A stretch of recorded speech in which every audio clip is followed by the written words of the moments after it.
शादी के 3 साल में 3 दिन ही रहे साथ।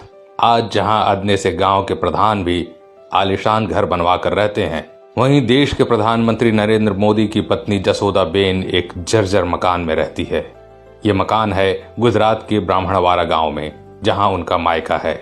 इससे सहज अंदाजा लगाया जा सकता है कि जसोदाबेन कितनी सादगी और त्याग भरी जिंदगी गुजार रही हैं।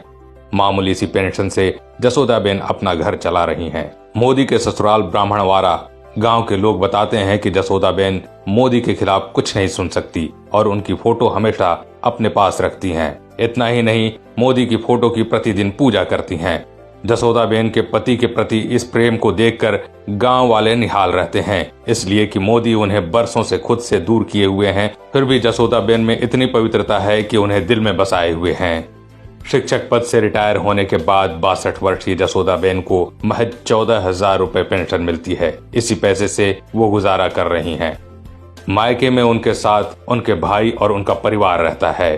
प्रधानमंत्री मोदी ने पहली बार बड़ोदरा लोकसभा सीट के लिए नामांकन भरते वक्त जसोदाबेन को अपनी पत्नी बताया। तब से जसोदाबेन और मोदी के रिश्ते मीडिया की सुर्खियों में आ गए।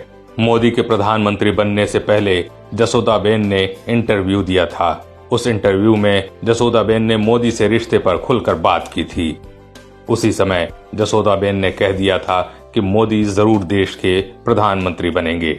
इस दौरान उन्होंने बताया था कि उनकी शादी 17 साल की उम्र में हुई थी, जिसके कारण उन्हें पढ़ाई छोड़नी पड़ी, लेकिन मोदी चाहते थे कि मैं पढ़ाई करूं। मोदी ने एक दिन उनसे कहा कि तुम्हारी उम्र कम है, तुम अपना ध्यान पढ़ाई में लगाओ। अलग होने के बाद हमारे बीच कभी संपर्क नहीं रहा। जब उनसे पूछा गया कि क्या कभी आपका झगड़ा हुआ, इस सवाल पर जसोदाबेन ने कहा था कि हमारे बीच कभी झगड़ा नहीं हुआ। हमारी शादी 3 साल चली और हम सिर्फ 3 दिन ही साथ रहे। जसोदाबेन ने इंटरव्यू में कहा कि मोदी से अलग होने का फैसला उन्होंने खुद लिया। दोनों के बीच कभी विवाद नहीं हुआ। कई बार जब मैं ससुराल जाती तो वो वहां नहीं मिलते थे। बाद में उन्होंने घर आना बंद कर दिया।